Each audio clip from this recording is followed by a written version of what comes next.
Bueno, la dirección de investigación tiene como principal objetivo desarrollar competencias como la capacidad de análisis crítico y la transmisión del conocimiento, generando información económico-financiera útil para la sociedad, donde la coordinación de gestión de la información persigue el desarrollo de las capacidades de análisis de investigación, expresión escrita y síntesis de la información.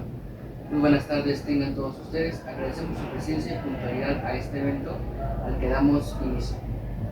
El día hoy, 19 de marzo de 2024, la Dirección de Investigación de la Mesa Directiva Local del Instituto Politécnico Nacional del Instituto Mexicano de Estadística y Finanzas y su futuro universitario, traemos a ustedes el taller La importancia de la investigación y su necesidad en la sociedad crítica actual, donde nuestro tallerista invitado, el doctor Gabriel Salazar, investigador del CNI nivel 1, nos dará un fructífero taller con el objetivo de seguir desarrollando y actualizando habilidades relacionadas a la investigación, métodos e importancia.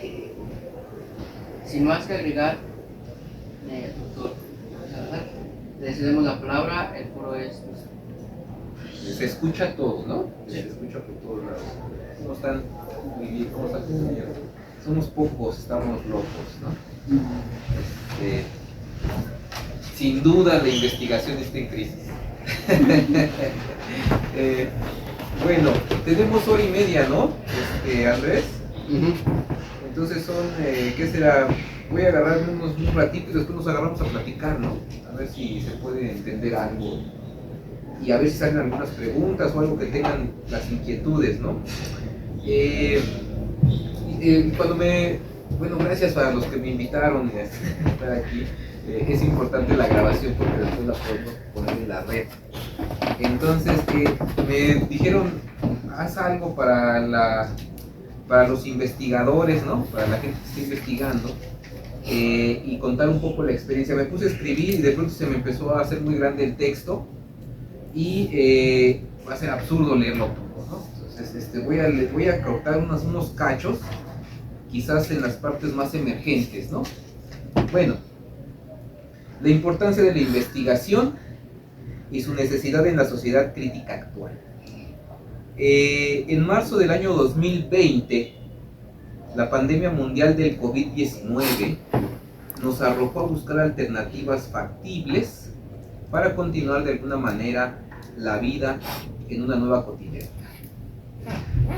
Aquellos que tenemos por oficio la investigación científica, acompañada de la enseñanza y aprendizaje en instituciones educativas, nos fuimos buscando y encontrando por dispositivos virtuales.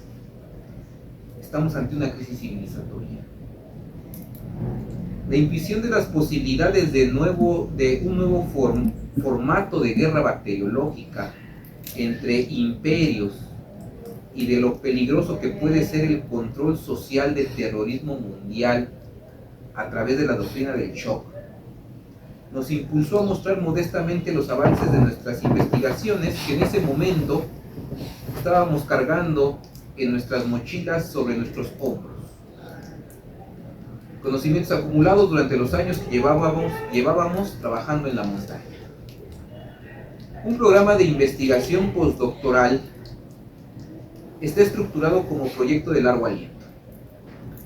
La llegada del encierro en las casas como medida sanitaria para evitar los contagios precipitó vertiginosamente el avanzar hacia algo nuevo.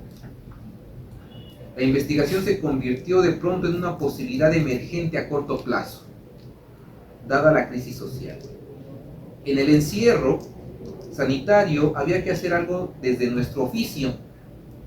El tiempo utilizado para trasladarnos a los centros de trabajo fueron ocupados para armarse de herramientas virtuales. Es así que de manera decidida se empezó a avanzar. Esto se convirtió en un desafío necesario, una especie de condición de posibilidad para establecer un principio nuevo, de dónde partir para nosotros en clave de liberación. El ingresar en medio del confinamiento en un programa de posgrado virtual en la especialidad de Historia y Arqueología nos dio la posibilidad de reafirmar que la posición teórica de colonial, la que estamos trabajando, para interpretar la historia arqueológica de nuestro continente aún está por escribirse. También que la filosofía de la liberación como marco de interpretación categorial es innovador y puede ser utilizado para el estudio de civilizaciones originarias, no solo en nuestro continente. Bueno, yo me dedico ahorita a hacer un trabajo de largo aliento, tratando de explicar la historia, una historia material, por supuesto, desde el materialismo histórico, pero con una interpretación distinta, ¿no? Entonces, esto de la historia decolonial y la crítica de la filosofía de la liberación a la epistemología, en la cual estamos sumergidos todavía en las ciencias, nos da la posibilidad de abrir camino, terreno, que aún no está escrito. Entonces, un poco para que me entiendan a todos aquellos que están preguntándose por la investigación, bueno, eso es una línea de investigación que se está desarrollando y que tiene su propia experiencia práctica, ¿no?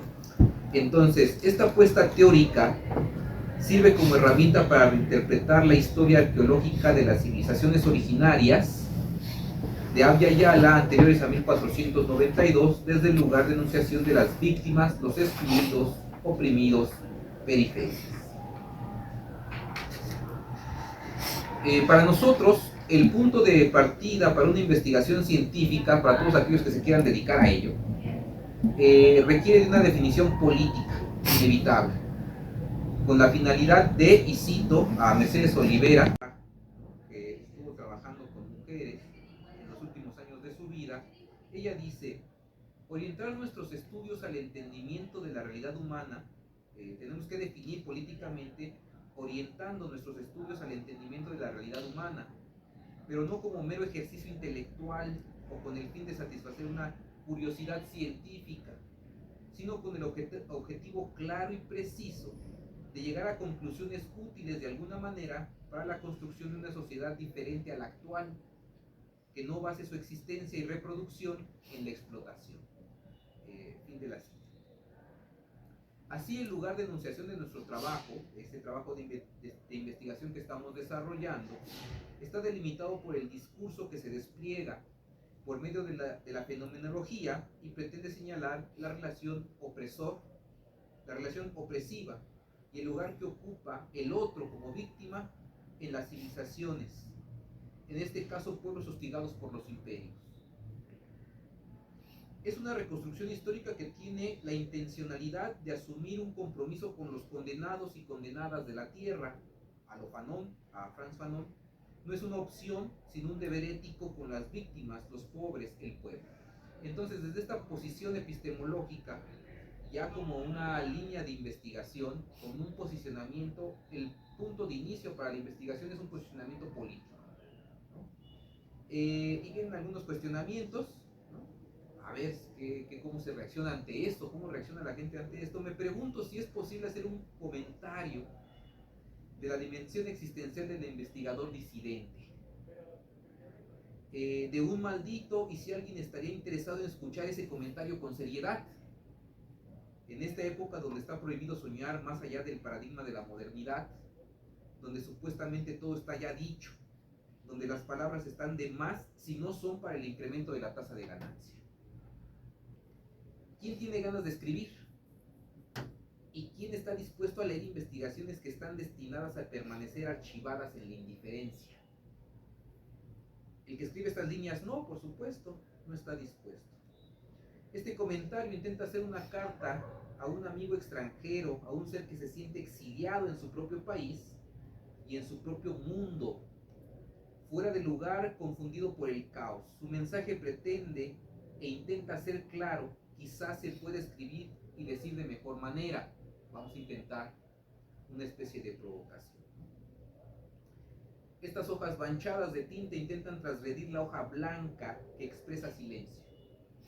Entonces las manchas de tinta sobre el papel son solo símbolos que pretenden provocar y tienen el atrevimiento de desafiar teóricamente las metodologías científicas de la investigación social fundamentadas en la filosofía moderna.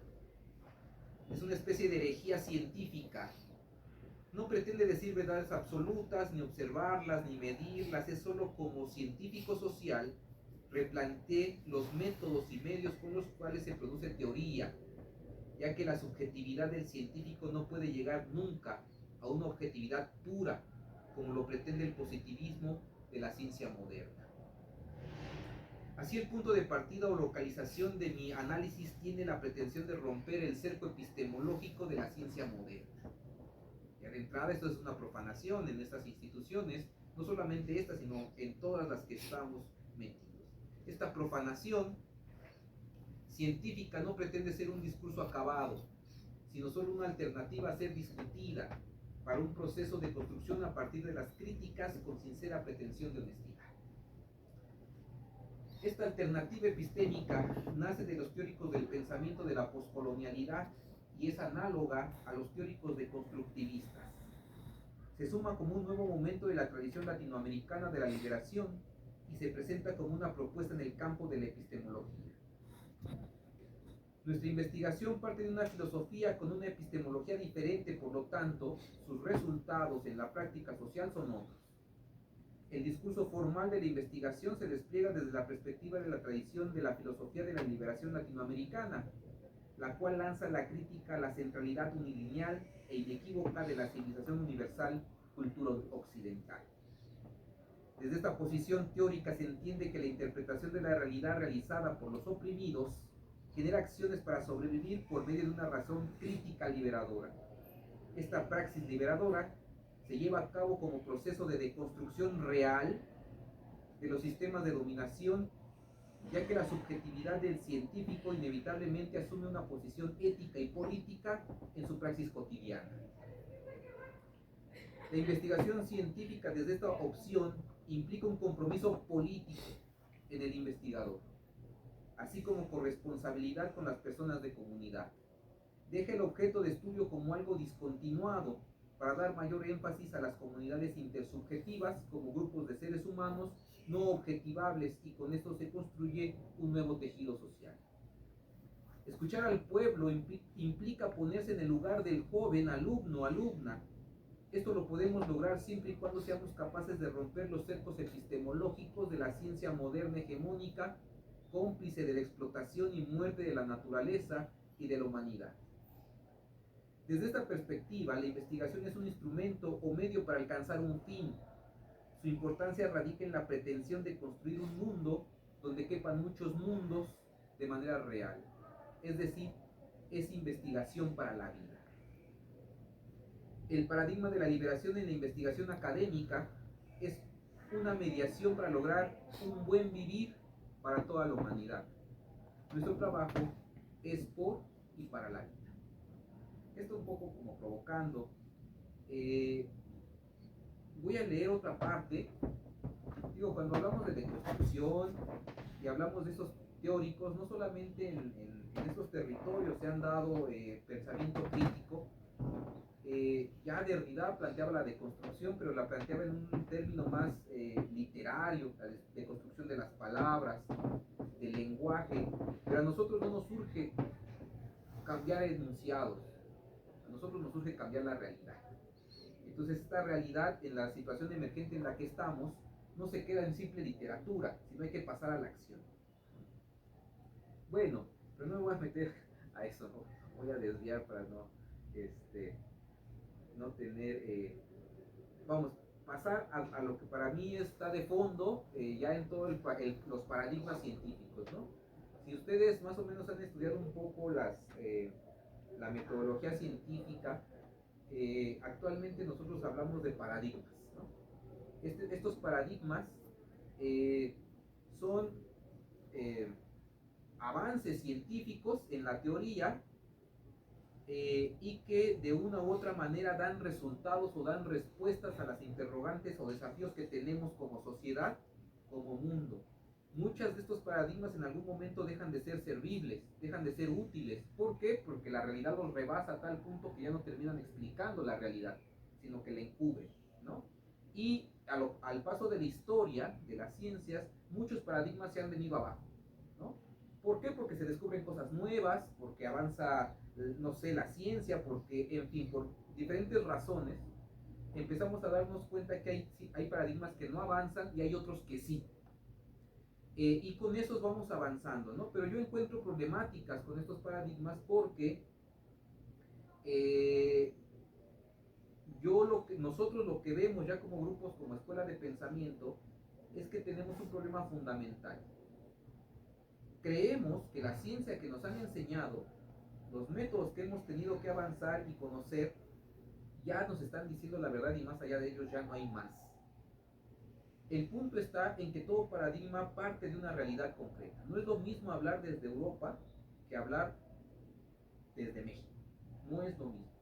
Y entonces ahí sí cambia la mirada, y la mirada epistemológica ve otra realidad. No es lo mismo hablar de modernidad desde Europa que hablar de modernidad desde un país que ha sido sometido por la modernidad. Y en esos lugares, digamos, desde donde se está mirando el mundo, entonces lo que tenemos es un paradigma, y decimos nosotros, el problema es la modernidad. Pero ¿en qué consiste la modernidad de fondo, ¿no? ¿Cuál es el problema de la modernidad y por qué esto nosotros creemos nos está llevando al suicidio colectivo en todos los campos de las ciencias? Y a final de cuentas, más allá de las teorías, lo que nos está llevando es al colapso civilizatorio de toda la humanidad. Entonces esto ya es algo que hay que tomar en cuenta. ¿Y por qué las ciencias no dan cuenta de esto? ¿No? Bueno, sobre la falacia naturalista de la filosofía política moderna. Para comprender que esto es lo que yo les quería traer hoy, ¿no? Quería compartirles un poco las angustias existenciales, ¿no? O sea, ¿por qué y para qué estamos haciendo investigación? ¿Tiene sentido hacer investigación? Hoy en este momento nos damos cuenta que estamos en crisis, a nadie le importa, ¿no? O sea, los centros de investigaciones, ¿cuántos hay? ¿Y qué sentido tiene estar haciendo ciencia para nosotros? Nada más para los que estamos metidos en los centros de investigación. Y además algo está pasando. ¿Por qué? ¿Por qué el vacío? ¿Por qué el vacío, no? Para comprender el por qué y para qué en la investigación, habrá primero que destruir y mostrar la falsedad de aquella afirmación de que el ser humano es egoísta por naturaleza. Esto lo venimos repitiendo porque nos parece que es, digamos, el punto fundamental que hay que criticar actualmente, ¿no? Y esto nos está llevando a cosas tremendas en el planeta, ¿no? Este fundamenta prácticas económicas, políticas y legalistas de corte moderno, capitalista y liberal. Cuando el ser humano es colocado como egoísta a nivel natural, se entiende entonces que entre más egoístas, más humanos nos hacemos. Y que toda práctica que deriva de este principio de realidad egoísta no es ni bueno ni malo, simplemente es natural, ¿no? Como cuando uno tiene hambre, es natural, no nos lo podemos quitar, es parte de nuestro ser, de nuestra esencia. Sin embargo, cuando ponen el ser humano en ese nivel, el ego, el egoísta por naturaleza en ese nivel, pareciera ser que entonces no hay que discutir absolutamente nada, porque como cualquiera le da hambre, cualquiera es egoísta. Sin embargo, el tan popular egoísmo por naturaleza de la filosofía política moderna es totalmente falso, dadas las evidencias empíricas materiales de la historia de la humanidad. Contradiciendo los postulados ficticios de la política moderna, podemos afirmar, bajo bases empíricas, que el ser humano es comunitario por naturaleza. De ser lo contrario, es decir, egoísta por naturaleza, la especie humana ya se hubiera extinguido hace miles de años, ya que el egoísmo no permitiría la sobrevivencia. Si existe un egoísmo en el ser humano, este es patológico, es decir, es enfermizo, que va contra toda naturaleza, es antinatural, enfermo, esquizofrénico. Esta falacia de que el humano es egoísta por naturaleza es el fundamento de prácticas empresariales capitalistas articuladas a políticas liberales y neoliberales. Es decir, está en la base de la ideología desarrollista de la libre competencia en el mercado mundial, capitalista por cierto, y del sistema de derecho que lo legaliza.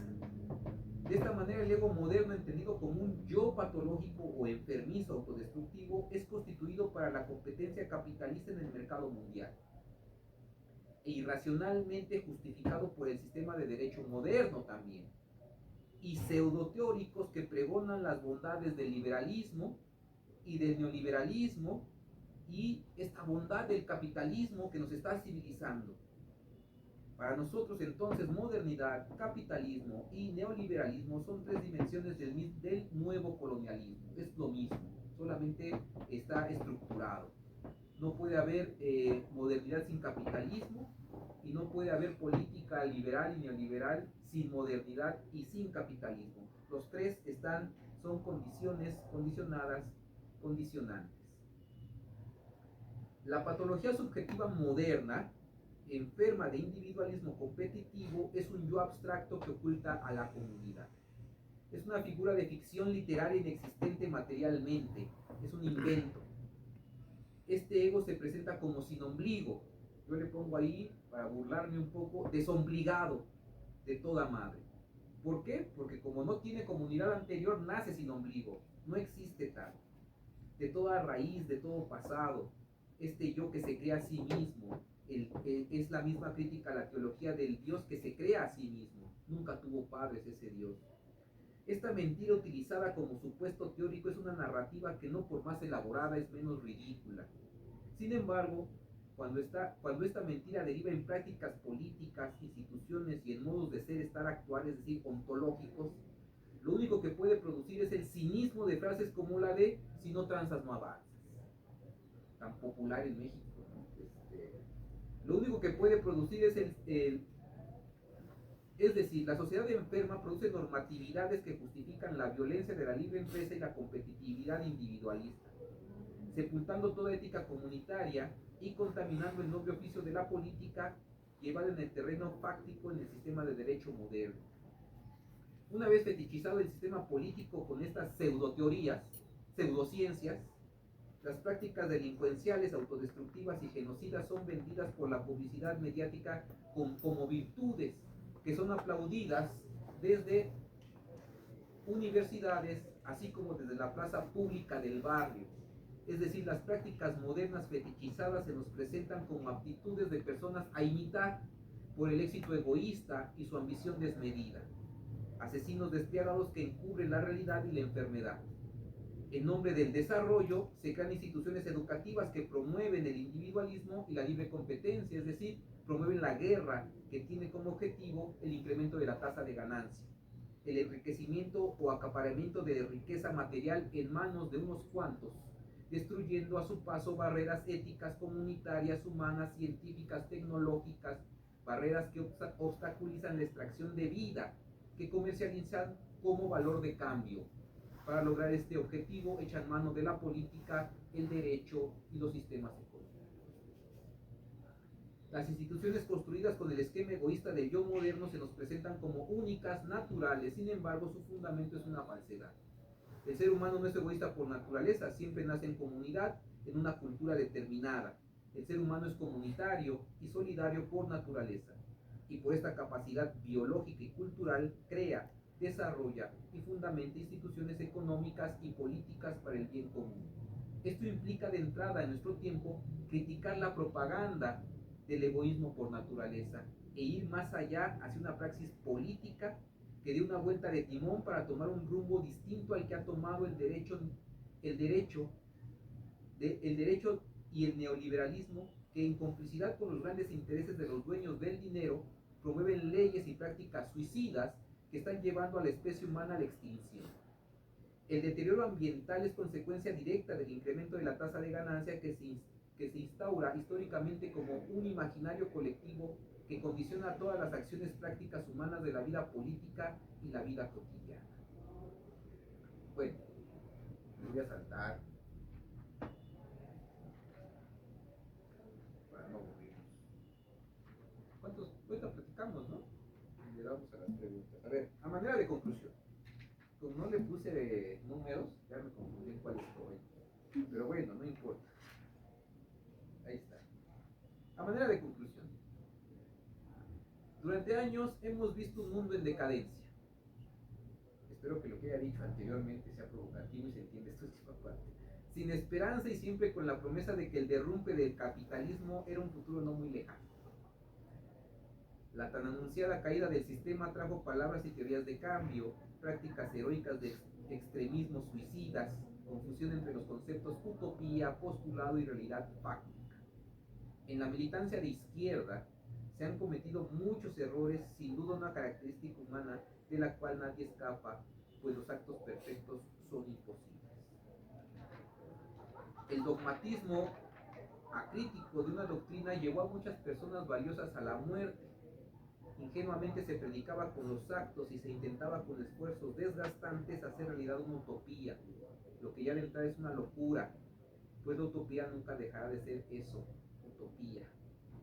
Sin embargo, muchos activistas, militantes e ingenuos no nos hemos percatado de que un postulado no es una utopía. En la argumentación filosófica, el postulado es utilizado como elemento racional, una hipótesis necesaria que dota de contenido, dirección y sentido a todo horizonte político ontológico. En el caso de la investigación, el postulado nos está guiando qué queremos, pero no es irreal. Un postulado es un punto de orientación, no es un fin último realizable prácticamente. Y eso lo tenemos que tener claro. Una cosa es lo que queremos, a dónde queremos llegar, y otra cosa es lo que sí podemos lograr. Son dos momentos, pero el postulado es parte del ser humano. Construir lo real factible implica reconocerse como negación de lo infinito, es decir, no lo podemos todo, es decir, ponerse en el lugar del mortal humano. Ser un ente antropológico metafísico, esto que somos, lleva implícita la angustia constante de luchar en comunidad para conservar la vida, en lugares de estado de emergencia. Reconocer que somos seres imperfectos nos obliga a ver el mundo de una manera amenazante, pero sorprendente. Y por lo mismo, la imposibilidad de la muerte, la posibilidad de la muerte nos impone estudiar e investigar el mundo y sus fenómenos constantes e inconmensurables. Aquí la investigación ya no implica, ya no es ir a ver cómo tengo estrategias para tener como objetivo el incremento de la tasa de ganancia, sino más bien la investigación es ver el mundo, sus fenómenos, porque lo que está en peligro es la vida. Entonces, los objetivos de la investigación científica tienen que cambiar, y en cualquier rama, ¿no? Estudio para hacerme una pequeña empresa, ¿no? Pues no, o sea, bueno, sí, pero tiene que ver más bien con que detrás hay un problema mucho más grande. Si ya no somos tan egoístas, nos daremos cuenta que estamos en una crisis civilizatoria y hay que cambiarla a como dé lugar, y todas las investigaciones tendrían que tener otro sentido, otros objetivos para la comunidad, para el ser humano, para la vida, no para el incremento de la tasa de ganancia. Y este es el problema fundamental, ¿no? Si alguien aquí viene y dice, no, es que estás echando a perder mis negocios, nunca más me van a volver a invitar aquí. Este es el punto, ¿no? Es una cuestión política. El ser humano es imperfecto, cometemos errores, por lo tanto, nunca podríamos crear un sistema perfecto. Aquel que cree que se puede crear un sistema perfecto carece por completo de un sentido de orientación. Es decir, es un idealista desmedido. Un sistema perfecto carecería de crítica, ya que sería absoluto, y la existencia humana y su razón dejarían de tener sentido para la vida. Ya está todo hecho.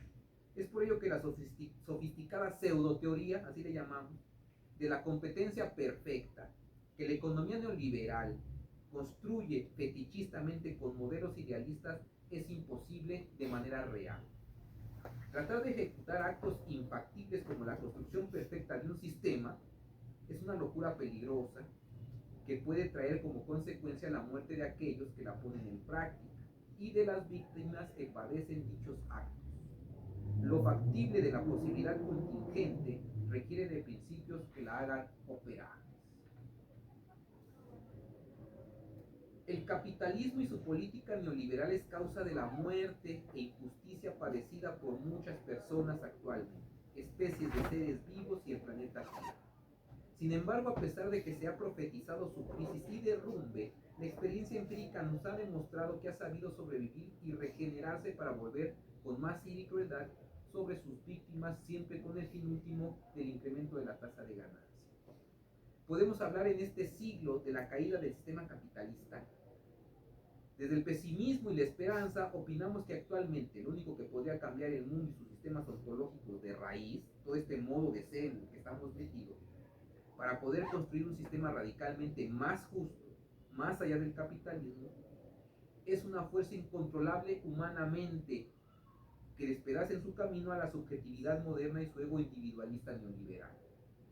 Es decir, un acontecimiento de tal magnitud que nos obliga a despertar del letargo del fetichismo del sistema capitalista que se ha introyectado en nuestra intrasubjetividad, fetichismo que a su vez se ha encargado de desdignificar la vida del ser humano. Hay que pensar en fenómenos, por ejemplo, como el COVID. Esos son fenómenos que nos rebasan y nos rebasan a tal magnitud que nos obligan a pensar de otra manera, porque lo que está en juego es la vida. Y entonces ahí, es decir, puede venir, no tengo que venir al trabajo, pues sabes que no puedes venir al trabajo porque está en juego tu vida. Es un principio mucho más fuerte la cuestión de la vida que el interés egoísta. Entonces, este tipo de fenómenos, las fuerzas descomunales de las que estamos hablando, no radican en la voluntad de una persona, ni siquiera en la voluntad de vivir de una comunidad planetaria. Es algo indecidible, ya que no pertenece a las decisiones prácticas humanas. Esta fuerza es de tal magnitud que sobrepasa nuestros supuestos cálculos científicos, mediciones e instrumentos científicos. La fuerza para transformar el mundo rebasa por mucho el poder destructivo de una guerra creada por humanos. Esta fuerza quizás está en potencia, contenida, reprimida o almacenada en el misterio de los fenómenos naturales del planeta Tierra. En este siglo XXI es necesario y urgente reflexionar el tema para proponer soluciones factibles en la construcción de otro mundo posible. Los cambios, con esto ya termino, los cambios drásticos que está sufriendo la Tierra afecta a todas las clases, etnias, naciones, es decir, afecta al humano en general, sin importar su sexo o situación económica. Como lo dice el filósofo alemán Hans Jonas, para la naturaleza, cito, no supone diferencia alguna que el agresor provenga de la derecha o de la izquierda, que la agresión sea marxista o liberal burgués. Sin embargo, no debemos olvidar que la miseria causada por el sistema opresor vigente, eso no lo dice Jonas, hay que decírselo a él, es causa directa, ¿sí?, de que se vivan los cambios climáticos de manera más cruel, drástica y dramática en los sectores económicamente más pobres del mundo. Los actos de resistencia para enfrentar la economía y política mundial actual en estos sectores son creativos y sorprendentes. De estos sectores saldrá el orden político futuro. El dolor corporal de las víctimas es el lugar de donde surge la crítica al sistema político y económico vigente. Es decir, la negatividad es condición de posibilidad de la creación de alternativas nuevas nunca antes imaginadas. Bueno, ahí está. ¡Aplausos! No se va a escuchar. ¿Qué hacemos? Preguntamos, ¿no? Esto fue lo que yo les preparé, estuve escribiendo, pensando, ¿qué les puedo decir acerca de la investigación crítica? Yo me dedico a la investigación. Y entonces en estas investigaciones críticas nos encontramos precisamente con fenómenos que saltan a lo tradicional. Es decir, yo me encuentro en las aulas y en las investigaciones gente, al menos en el ramo en el que estoy, que lee mucho, ¿no? Y lee autores clásicos y desarrolla temas. El punto, la pregunta que yo les vengo a hacer, ¿y esto por qué y para qué? ¿Para qué se está haciendo? ¿Con qué fin? Dicen por ahí, es que a mí me llamó mucho el tema y entonces lo estoy desarrollando. Pero ¿para qué diablos sirve tu tema que te llamó a ti individualmente te llamó la atención, ¿no? Es decir, a mí me interesa ver por qué se descompuso una computadora. ¿Y eso cómo va a ayudar a la comunidad? No me importa, a mí me interesa saber eso. La comunidad, como soy científico, los descubrimientos que yo haga no tiene que ver con lo que me está diciendo la gente. Yo voy a descubrir algo y si lo descubro quizás ayude a la gente, pero mi objetivo no es ayudar a la gente, mi objetivo es descubrir algo. Me ha tocado en todos los campos, he encontrado cosas como estas, ¿no? Un arqueólogo puede de pronto decir, me voy a la selva a descubrir algo y ojalá National Geographic me haga unas fotos, ¿no? Y entonces ya me voy a hacer famoso. ¿Realmente para qué sirve tu descubrimiento científico? lo haces por la comunidad. En los caracoles zapatistas uno llega, me ha tocado estar allá, y de pronto alguien puede llegar y decir, es que, ¿sabes qué? Fíjense los tiempos distintos de la realidad con los de la academia, con los que estamos metidos nosotros. Entonces uno llega y dice, mira, es que quiero hacer este proyecto. Ya está estructurado, ya me lo aprobó mi asesor de tesis, ¿no? Una serie de cosas. Ahí está mi proyecto. Y entonces, ¿cómo puedes hacer un proyecto en una comunidad si nunca has estado ahí? Y lo que dicen los zapatistas es, bueno, sí está bien, pero esto que tú traes pues no nos sirve a nosotros. Si realmente quieres hacer un proyecto, tienes que estar aquí con nosotros, vivir con nosotros, comer con nosotros, luchar con nosotros.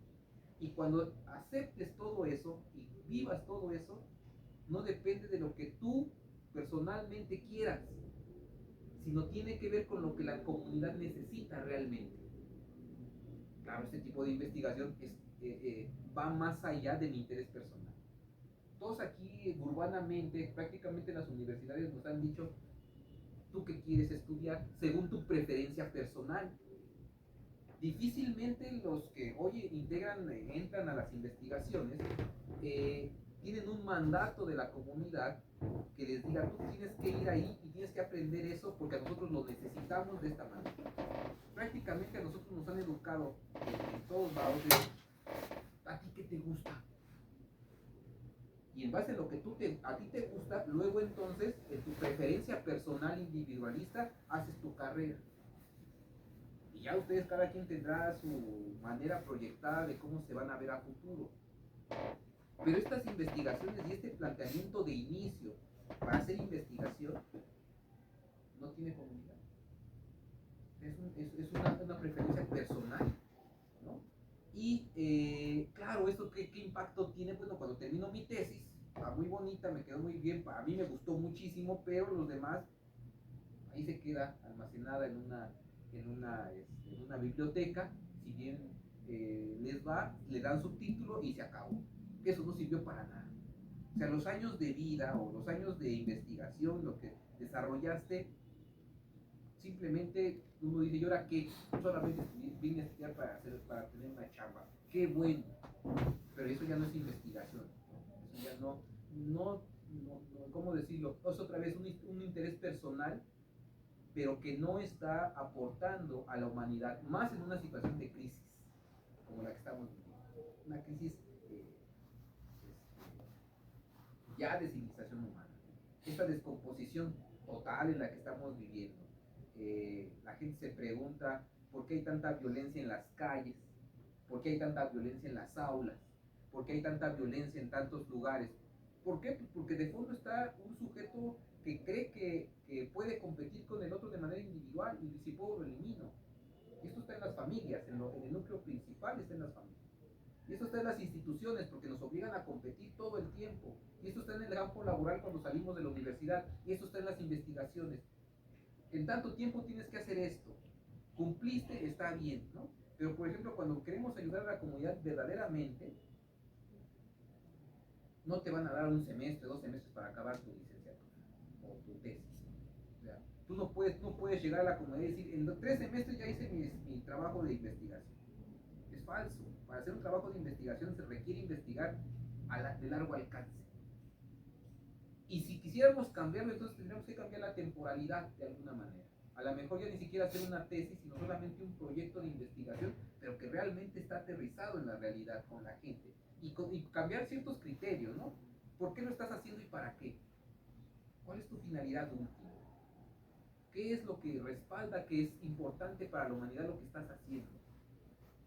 Pero esto no está. En los planes de estudio y la manera en cómo está estructurada la universidad, ya la universidad moderna, no está estructurado para eso. Está estructurado para que tengas una capacitación, estés capacitado y puedas producir en el sistema, puedas competir en el sistema. Y de ese sistema que estás compitiendo vas a obtener una parte para vivir, pero la otra es para el capital. Y para de contar, y los científicos en eso están, vamos, los descubrimientos científicos de avanzada y ya en las ciencias, le llaman duras, pero yo les llamo las ciencias blandengues, estas ciencias guangas. Me burlo de ellos, ¿no? Este tipo de planteamientos por ejemplo, vienen las cuestiones militares. O sea, los grandes descubrimientos que se van haciendo tienen una aplicación militar. Entonces, los científicos, ¿para quién están trabajando? Realmente. Todos los servicios de inteligencia del Estado, de los estados, ¿para quién están trabajando? ¿Para el capital o para la gente? ¿Para los dueños del capital o para la población civil? O sea, vamos, el deterioramiento de la vida en el planeta en el que estamos ahorita actualmente, esta crisis en la que estamos, los científicos no responden a cómo parar la problemática. ¿Por qué? Porque lo de fondo está un sistema que te va a decir, a ver, yo te estoy pagando para que hagas investigación. Y tú tienes que presentarme esta investigación no para la vida, sino para la empresa que te está pagando.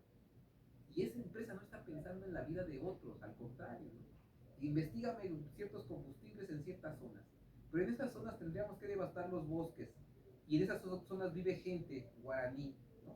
Ah, no, quítamelos de ahí, porque estorban el progreso. ¿El progreso de quién? El progreso del sistema capitalista. Y estas otras personas afean el lugar además. Entonces, el desarrollo es quitar todo lo que implica biodiversidad y ponerles departamentos, y que ellos generen consumo, y que ese consumo sea el consumo de los productos que yo hago. La ciencia está avanzando en esos sentidos. Y es terrible porque el problema, el sistema se sigue reproduciendo como tal, pero está la contraparte es el deterioro de las especies y de la vida humana.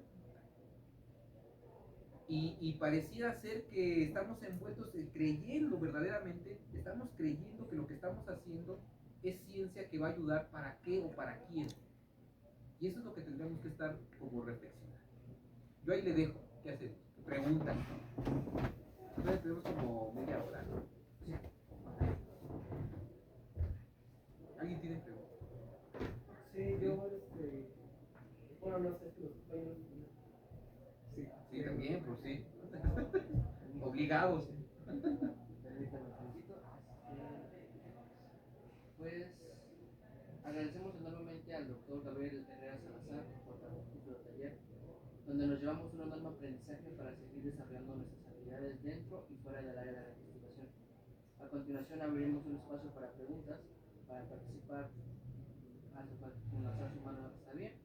Y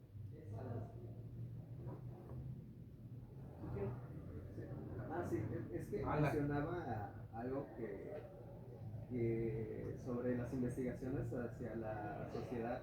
Si es posible que esas investigaciones, o sea, el mismo sistema deje que progresen, o también reprime esas investigaciones sociales. No, bueno, lo que pasa es que nosotros partimos de la realidad concreta, ¿no? Por ejemplo, nosotros estamos en una institución aquí. Esta institución tiene reglas, marcos, y que incluso tiene elementos, muchos elementos del fundamento moderno, ¿no? Modernidad, los planes de estudio, todo está estructurado. Y alguien está pagando eso, ¿no? En realidad, si hacemos bien el análisis, quienes pagan eso pues es el pueblo, ¿no? Porque de ahí salen los impuestos, y de esos impuestos pues, se generan instituciones del Estado. Y el Estado sería como una mediación entre el pueblo y la investigación. Sin embargo, el Estado se proclama como yo soy el que te estoy pagando, porque yo soy el que está administrando ese dinero del pueblo. Y se pone como que necesita la gente progreso. Ojo, esto del progreso, ¿no? Es una ideología que está fundamentada en el desarrollo, el supuesto desarrollo.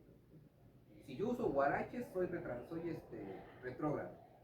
Pero si tienes todos estos zapatos que te estoy vendiendo de tal empresa, eso sí es lo avanzado. Si tú vienes de corbata y carro, entonces ya estás en el primer mundo. Pero no me vengas, ¿no? De otra manera caminando, ¿no? O sea, estás en lo retrógrada.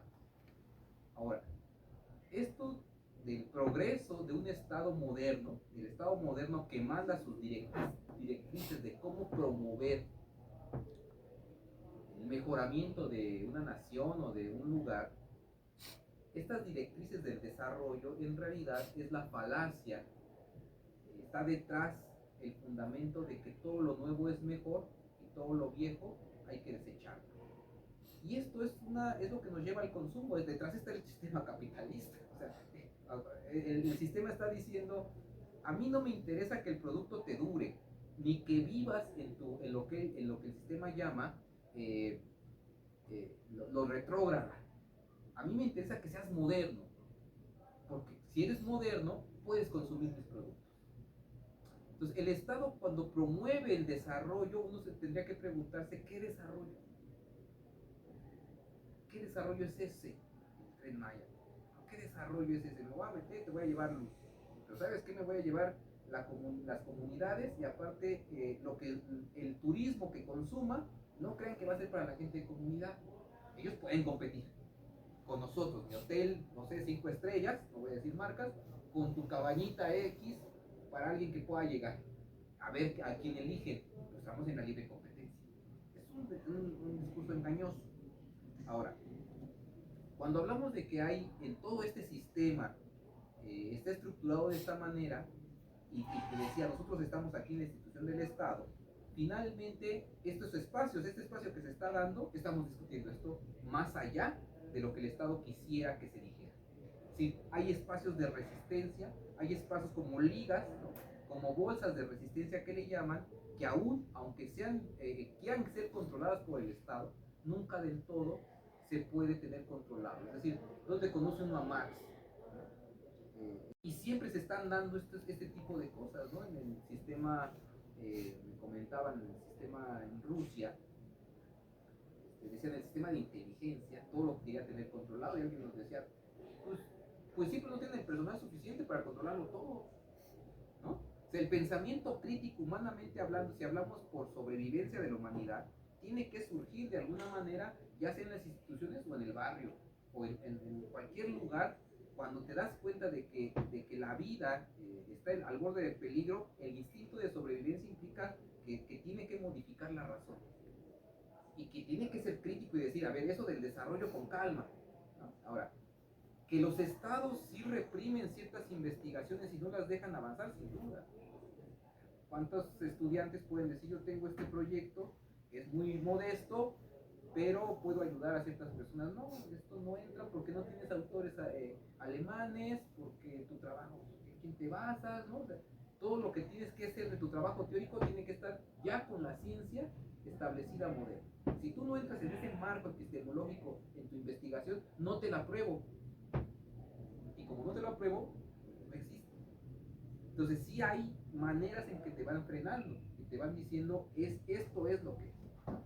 Pero siempre hay cuestiones al margen, ¿no? Al margen de decir, bueno, entrego mi tesis de investigación como me la pidas, pero tengo paralelamente otro tipo de trabajo que sí está ayudando a la comunidad. No está avalado por la academia, sin embargo, con los instrumentos de la academia estoy haciendo esta investigación que no es para esta institución, pero que va a servir de una manera u otra en cierta región. Entonces se están dando a la par. Claro que cuando uno está en la resistencia de la investigación, más allá de la modernidad, te vas a enfrentar con un montón de cosas, ¿no? Que no te dan chamba, que no vas a entrar en ciertos lugares, que no tienes la posibilidad. O sea, ahí ya hay un freno del Estado mismo sin que te esté golpeando, sin que te esté aventando la policía, simplemente te está marginalizando. Pensemos en Marx, ¿no? Esta idea, ¿no? Marx, digo, se le mueren prácticamente 2 niños de hambre en Inglaterra y está escribiendo El Capital, ¿no? O sea, ¿por qué los estados le prohíben la entrada a París, a Francia? ¿Por qué lo tienen que exiliar varias veces? Bueno, esa es la investigación crítica. Y aunque Marx tiene que aventarse a los alemanes, Hegel, todo eso, a pesar de que estudió filosofía y estudió un doctorado en las instituciones, con toda esa te difaman en lo que estás diciendo, ¿no? Porque te hacen ver como que lo que estás diciendo no es científico. ¿Científico para quién? Pues para ellos. Es decir, una persona que puede estar en una comunidad curando a las personas con plantas, para un científico de la Academia Ciencia Moderna, eso es retrógrado, es mito, no tiene base científica. Y ya desde esa descalificación, ya no es ciencia. ¿Quién marca la ciencia? Pues esa estructura epistemológica moderna. Nosotros somos los que sabemos esto también ya son, el propio sistema va arrojando todo este tipo de problemáticas, ¿no? Pero el pensamiento crítico ahí está. Si las comunidades han sobrevivido durante más de 500 años con tradiciones de medicina tradicional y siguen viviendo, quiere decir que hay algo de verdad científica ahí. No sé cómo, no tenemos que tener otros marcos epistemológicos para entender eso, explicarlo de otra manera, ¿no? Porque si fuera falso, pues yo hubiera desaparecido desde ese tiempo. Simplemente es un paradigma que no funciona en la vida práctica, se desecha y ya. Pero como sigue funcionando desde tiempos milenarios, algo de ciencia, algo de verdad debe de tener eso. Simplemente que no tenemos la capacidad para entenderlo porque no dejamos de salir del cuadrado epistemológico en el que estamos viviendo. Ese es el problema, ¿no? Es un problema de cómo estamos formados. Léete esto, léete por acá, y más o menos siempre hay bolsas subversivas, por decirlo. Siempre hay rastros, restos de criticidad. No todo es alienación ni enajenación. No sé si te contesto. No sé si era lo que preguntaba. Siempre contesto lo que se me da la gana. Compañero, ¿quieres decir? Sí, bueno, comentario y pregunta. Bueno, yo vengo acá de sección de posgrado de economía y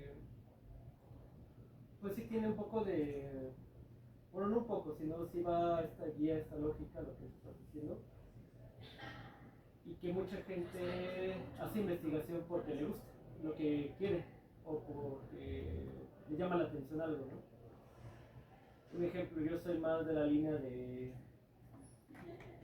respecto a economía industrial, tecnologías y telecomunicaciones. Pero es cierto que aquí pues hay una falla en cómo nos dan este incentivo de investigar. Porque me dicen, tienes que ver un problema de investigación. Ok. Y eso nos cuesta. Nos cuesta saber si hay un problema o no. Cuando ya vemos que hay un problema hacia la sociedad, ¿cómo lo podemos abordar y cómo lo podemos solucionar? Aquí el detalle es que muchos no se van al fin a para qué vamos a investigar. Bueno, de un profe que tengo, bueno, que ya no es mi director, tiene mucho esa iniciativa que me dio.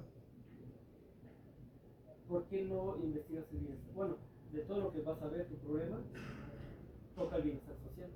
Que el bienestar social es un concepto pues, clásico, la verdad, pero que al final de cuentas es muy cierto. ¿Cuál es el fin del economista? Para nosotros, ¿cuál es el fin? El bienestar social. Hay problemáticas, sí, pero ¿para qué te vas a investigar cómo fluctúa el precio no sé, de un índice bursátil? Si eso, pues, ¿qué, no? Eso aquí le afecta al bienestar o a la comunidad, como menciona. Y si es cierto, o sea, hay una falla, tal vez aquí en Politécnico, no sé, en las instituciones, pero sí hay un problema en que no vemos, o bueno, no somos incentivados en mejorar la sociedad. Y pregunta es, igual, creo que ya lo has visto, no tenemos ese enfoque político, y si lo tenemos está muy degenerado, muy... No. Sí. Aquí la verdad no. O desde mi punto de vista y experiencia, porque también estuve aquí en la licenciatura, creo que no nos enseñan ese enfoque político, y se lo enseñan, está muy distorsionado. ¿Cómo es esa visión o ese enfoque político en la investigación? Nunca lo había tenido. Aquí la verdad es más el enfoque, obviamente, aquí te enseñan más el enfoque en lo clásico, más matemática, pero sí hay ciertas personas que se alejan de ello y se va más a lo social, al desarrollo, y también entra ese debate de qué es el desarrollo, pero no nos enseñan ni lo político ni la crítica. No sé cómo se concibe ese enfoque. Aquí el problema, y eso lo vemos, ¿no? Yo en algún momento estudié para laboratorista químico, ¿sabes? Y me gustaba mucho la ciencia cuando era muy joven. Y lo que pasa es que seguimos otra vez con el enfoque moderno. ¿Cuál es el enfoque moderno del científico? El enfoque moderno del científico es aquel que se abstrae en el laboratorio con su bata y está analizando un problema, ¿no? Ahí está. Entonces, cuando prácticamente el positivismo en la ciencia implica que el científico tiene que estar inmaculado, es decir, no tiene que poner nada de su subjetividad, ni emociones, ni nada, para que el producto prácticamente sea objetivo. Entonces, entre más alejado estés de las variables que te puedan meter ruido o que te desvíen de información, entonces tú lo que tienes que hacer como buen científico es aislar. Y al aislar, ya quedas fuera, y este es el truco, ¿no? Ya quedas fuera de toda ética, de toda política. Porque ahora sí ya eres científico. Y en la ciencia, por ejemplo, no entra ni lo político ni lo ético. ¿Por qué? Porque entonces eso ya no es tan científico, ya no es tan puro el análisis que estás haciendo. Estos son los postulados de la ciencia moderna, el positivismo. Y aquí el problema es, ¿realmente nos llegamos a creer que eso es así? O sea, ¿realmente podemos hacer una investigación donde que sea inmaculada para tener un resultado objetivo lo más puro posible? ¿Es posible? No. Porque el sujeto humano es el que crea la ciencia. Y el sujeto humano desde que nace es un sujeto que tiene que buscar la comunidad como relación política. O sea, la historia de la humanidad quiere decir que desde que nacemos, si no fuéramos comunitarios, no hubiera sobrevivido la especie hasta ahorita. Gracias a la comunidad, vamos, el sujeto humano, el bebé que nace a los 9 meses, depende de la comunidad. Y la comunidad siempre va a tener establecimientos institucionales o va a generar instituciones políticas. ¿Por qué? Porque es la convivencia social siempre. Inevitablemente el lenguaje que manejamos es un lenguaje comunitario. Desde que estamos en el vientre, ya el padre, la familia está dando un lenguaje, está mandando mensajes auditivos, al menos para el feto, y va creciendo. Y cuando nace se le enseña la cultura, el cómo relacionarse con los demás, la manera de convivencia comunitaria. Y para eso se requiere cierto orden, ¿no? Cómo hablamos, dónde nos sentamos, cómo intercambiamos, todo eso. Esto ya es político. Y esto está funcionando todo el tiempo. Entonces, creer que el científico está desligado de lo ético y de lo político es totalmente falso. Sumamente falso. Pero otra vez, estamos todavía en el paradigma científico de tienes que hacer análisis que estén desligados de cualquier pretensión humana. O sea, tienes que ser, no sé, yo no sé cómo se llegó a estos postulados en el siglo XX, después de Comte y todos ellos, cómo la gente se creyó eso. Digo, yo a estas alturas estoy en el Sistema Nacional de Investigadores haciendo investigación y me percato de este tipo de problemas muy graves, pero muy graves porque hay gente que sigue metida y sigue enseñando que así debe de ser la investigación, ¿no? Y cuando somos científicos sociales, somos científicos sociales, fíjate, estamos todavía en esto, pero cuando te enseñan la ciencia abstracta, donde 2 más 2 es igual a 4, por poner un ejemplo, y dice, ahí no hay nada de social, ¿no? ¿Cómo no? Pues ya la construcción de los números es por el ser humano siempre está detrás de toda construcción científica, y el ser humano siempre va a ser ambiguo, imperfecto, mortal, no puede generar sistemas perfectos, y como eso no se da, el sujeto tiene que generar sistemas de relaciones para la convivencia. Siempre. Y eso ya es político. Entonces, todo eso es el primer punto del sujeto humano. Siempre, como diría Aristóteles, el sujeto humano es político, o es un animal político, siempre, ya desde que nace, un mamífero. Podríamos hablar entre los lobos, por ejemplo, de que tienen política. Quizás ellos no lo tienen consciente, pero tienen su propia organización para cazar, para andar en manada, y eso ya es una relación política, ¿no? El ser humano como mamífero lo ha estructurado durante toda su existencia. Entonces, el punto es, la investigación científica o está, no es que debe de tener, está anclado en lo político. Incluso tener una posición neutra implica ya una posición política. ¿Vale? O sea, el hecho de decir yo no me meto en política ya es una posición política. Porque en el fondo sí está dando su argumento, sí está dando su posición. Yo no me meto.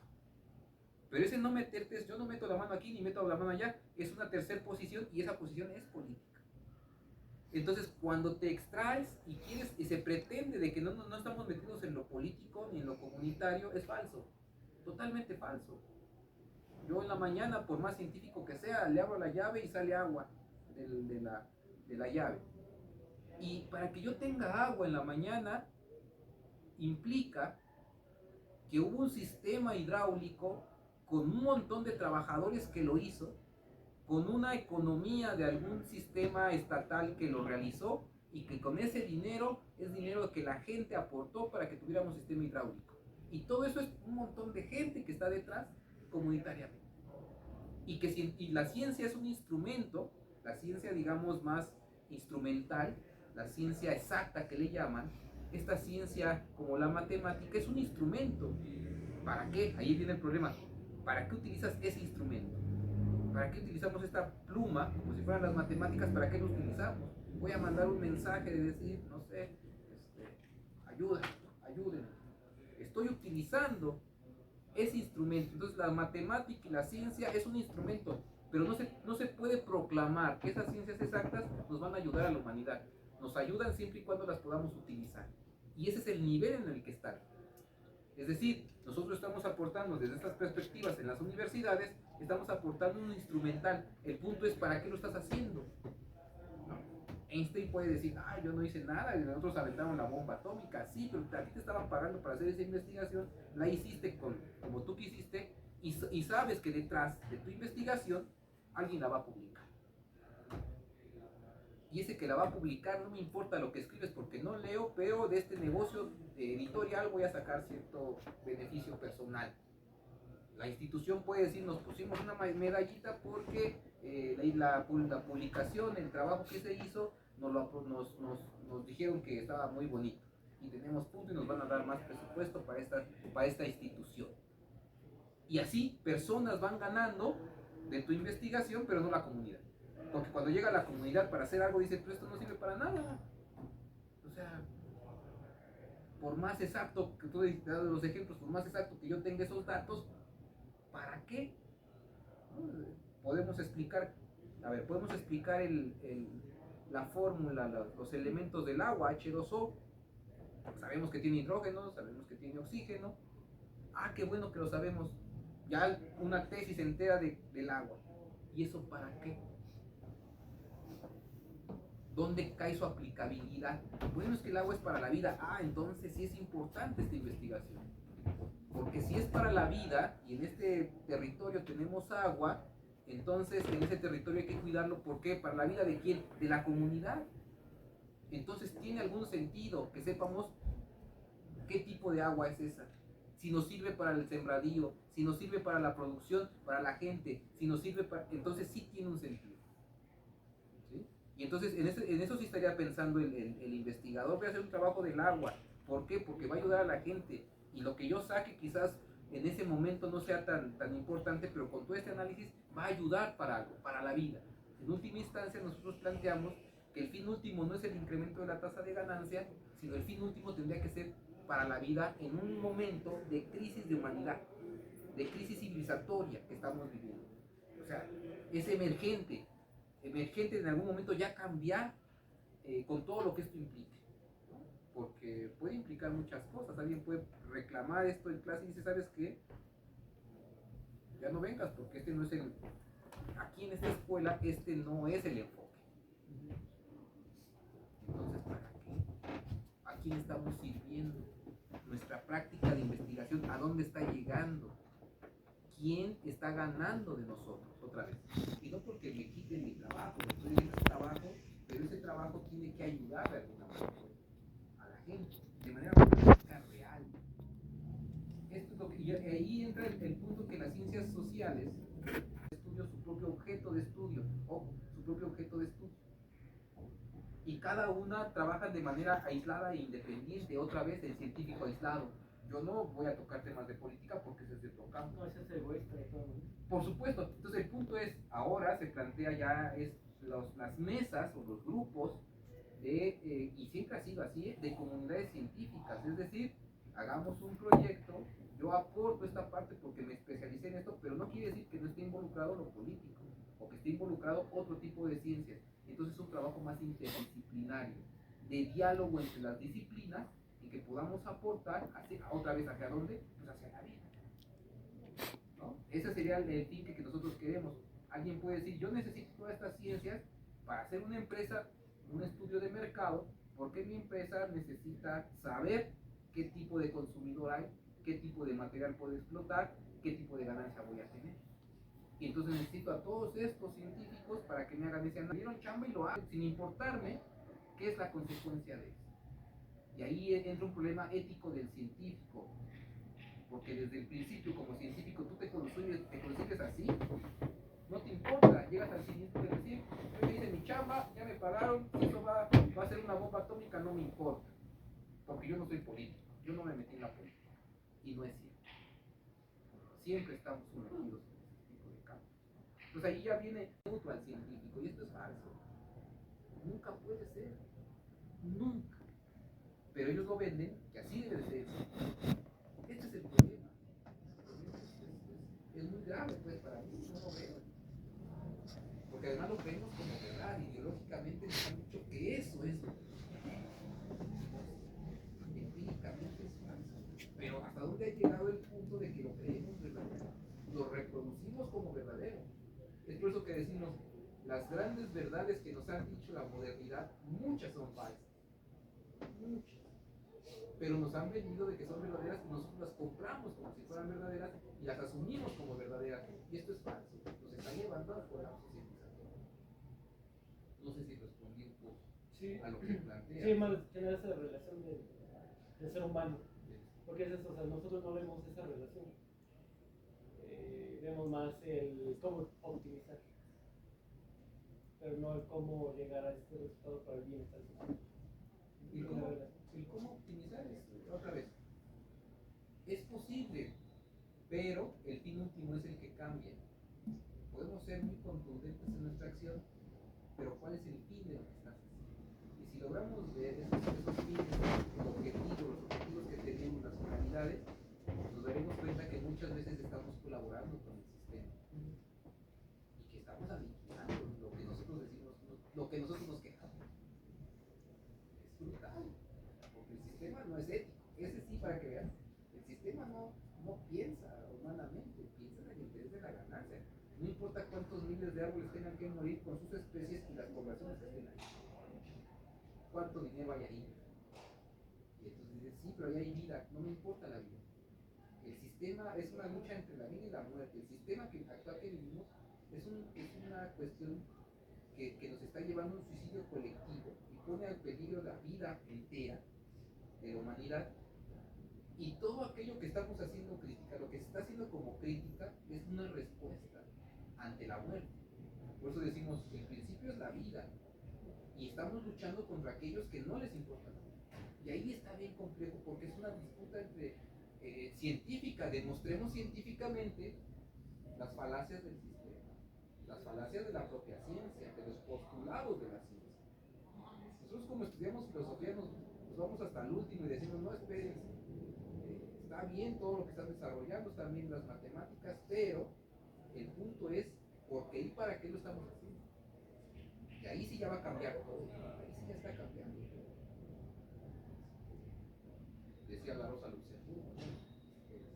La diferencia está en el objetivo último. Nosotros queremos, decían ellos, la revolución y cambiar. Hay algunos que solamente estaban en las instituciones y no van a cambiar nada. Este es el problema. ¿Cómo lo cambiamos? Es muy complejo. Porque además, ¿por qué no se cambia? Porque hay una institución política de intereses particulares, de científicos particulares que dicen, no, ¿sabes qué? Eso no va a entrar aquí. Porque me tiras mis postulados teóricos, me tiras mi libro que se está vendiendo, me tiras mi bata de científico y mi foto que puse en Facebook. Entonces eso no. Eso podría ser. No, estoy dramatizando. No, ¿qué más preguntas? Sigamos preguntando. Sí, voy a ir más como último. Lo último que mencionaste, ¿cómo me puedes argumentar esto? Ahorita está mucho. Bueno, ahorita dice precisamente se ve mucho la crítica de la economía ortodoxa con la heterodoxa, ¿no? Como los ortodoxos, que son los neoclásicos, los liberales, todo esto, con toda esta matemática, no los puedes tirar, ¿no? Pero al final de cuentas, cuando ves lo empírico, dices, entonces, ¿qué onda, no? Ellos creen que con toda esa matemática basada en física, el ser humano se va a comportar como un comportamiento físico. Y no, hay ciertos comportamientos físicos que sí se pueden matematizar y sale muy bonito, pero el problema es el ser humano, que no es un ser totalmente matematizado. O sea, ha utilizado las matemáticas para poder medir, para poder interpretar, pero no para saber que responde como las matemáticas. Entonces esta crítica, esta economía heterodoxa, que ahí tiene sus vertientes. Y una de ellas pues, es el marxismo, que para muchos no consideran la crítica a la economía política como heterodoxa, sino como algo distinto. Es la crítica. Entonces, este es el debate del por qué todavía se sigue esta idea ortodoxa de si sigue matematizando todo y que así se comporta, llegar a un equilibrio cuando vemos que así no es el ser humano. Y que sí hay ciertas matemáticas que pueden ayudar, pero no son tan robustas o tan pesadas como estas. Es que aquí el problema es otra vez como el constructo, ¿no? El ser humano construye las matemáticas y después se convierte algo así como en un dios, que ahora las matemáticas, tú tienes que entrar en el mandato de las matemáticas, es el falso dios. El ser humano que construye sistemas, los perfecciona, sí, pero cuando se abstrae de la realidad, se puede quedar en esta abstracción. Y esto es perfecto, en el sentido, cuando digo perfecto es un uno abstracto, pues dices, pues ahí está, pero un uno como persona, la persona es un misterio. Hoy actualmente, a cualquiera le preguntarías qué es el ser humano, pues para empezar el ser humano no es un número, es algo más, no es que sea uno más uno, ¿no? Es algo más en el sentido de que el ser humano siempre tiene un grado de misterio de una complejidad muy grande. Somos el único ser sobre la Tierra que tenemos conciencia de que tenemos conciencia, que generamos sistemas, que producimos, que transformamos la naturaleza, la realidad, y generamos cosas que no existen, y que además tenemos conciencia de eso y hacemos centros de investigación científicos, en fin, hemos desarrollado todo eso. El ser humano no se puede, en algún momento, guarda un grado de misterio que jamás va a ser comprendido. Y en ese grado de incomprensión, que decimos nosotros de exterioridad, ese grado de exterioridad fuera, que no es aprehensible, por más que quieramos, es una especie como de terreno virgen que nunca más nadie va a poder tocar, por más que te torture, por más que te viole, hay una cosa que nunca van a poder tocar ni matematizar. Y ese terreno, digamos, del misterio, de lo que no sabemos exactamente qué es, siempre hace que el ser humano haga cosas nuevas, cree cosas de la nada, algo que no está inventado. Entonces no puede ser predecible en su totalidad.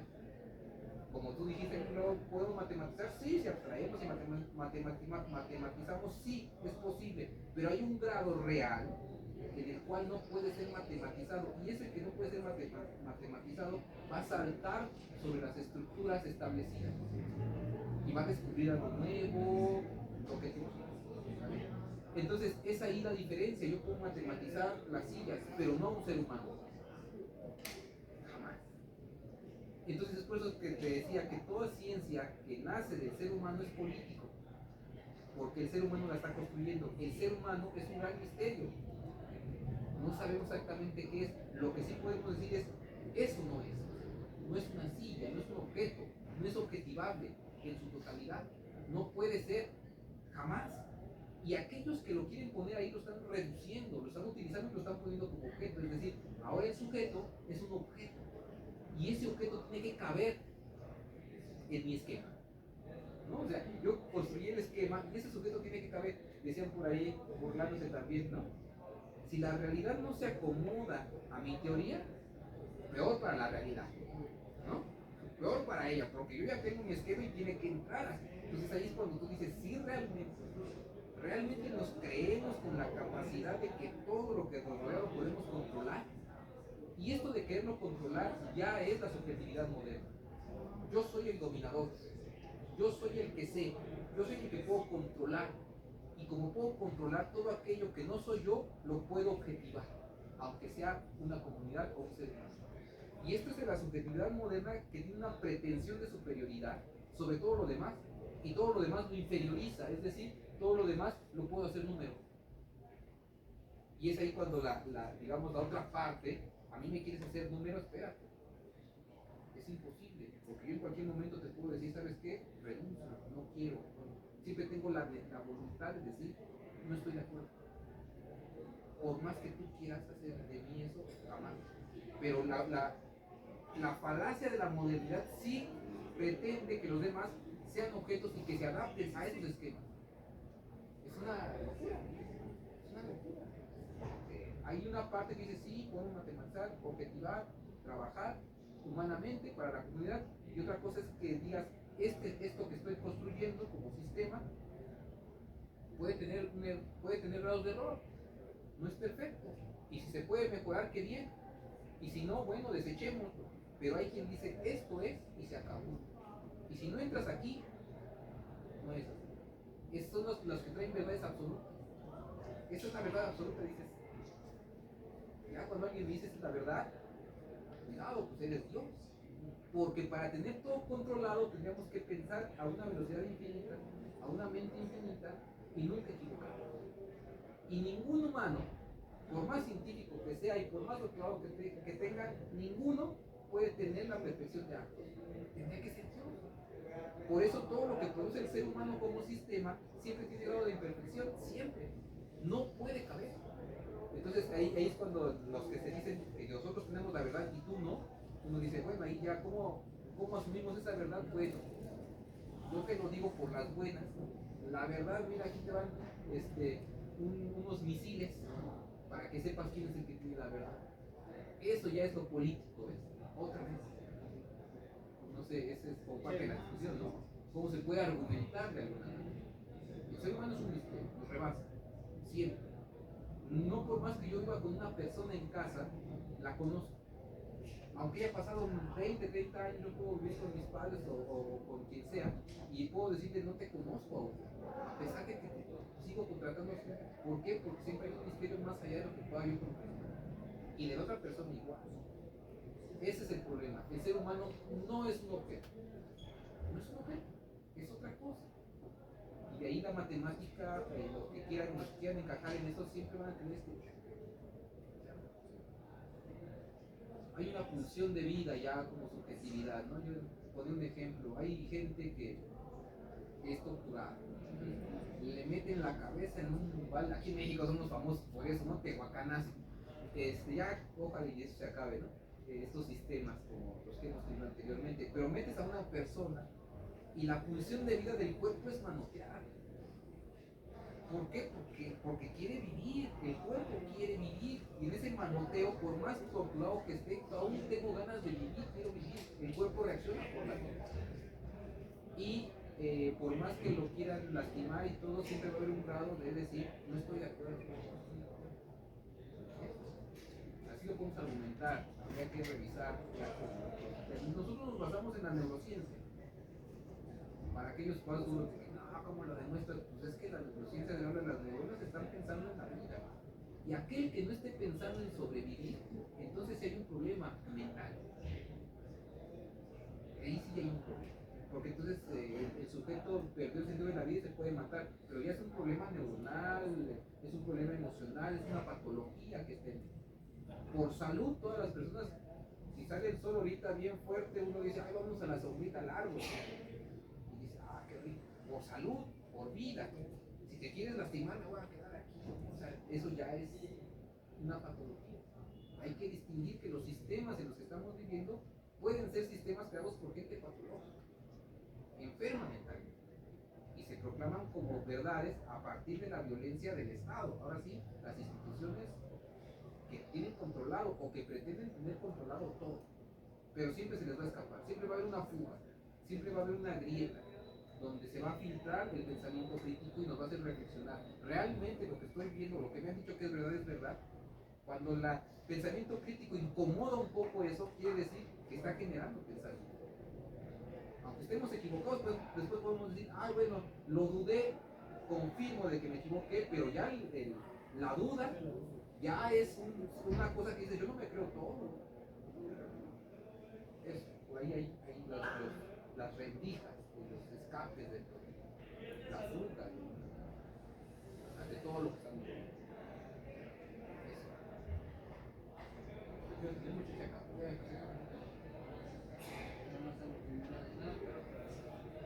Ya no vas a preguntar. Michelle. Nuevamente agradecemos su invitación al doctor Gabriel Herrera Salazar al estar con nosotros. Esperamos contar nuevamente con usted para sus futuros talleres. Antes de terminar, le tenemos preparado un reconocimiento de manera de agradecimiento por su participación. El Instituto Mexicano de Electricidad y Finanzas, en su capítulo universitario, Mesa Directiva Local, Instituto Politécnico Nacional Unidad Santo Tomás, otorga el presente reconocimiento al doctor Gabriel Herrera Salazar por su participación en el taller La importancia de la investigación y su necesidad en la sociedad actual, que se llevó a cabo el día 19 de marzo del 2024 y tuvo lugar en la Escuela Superior de Economía en el auditorio Luachino Maritano Torres.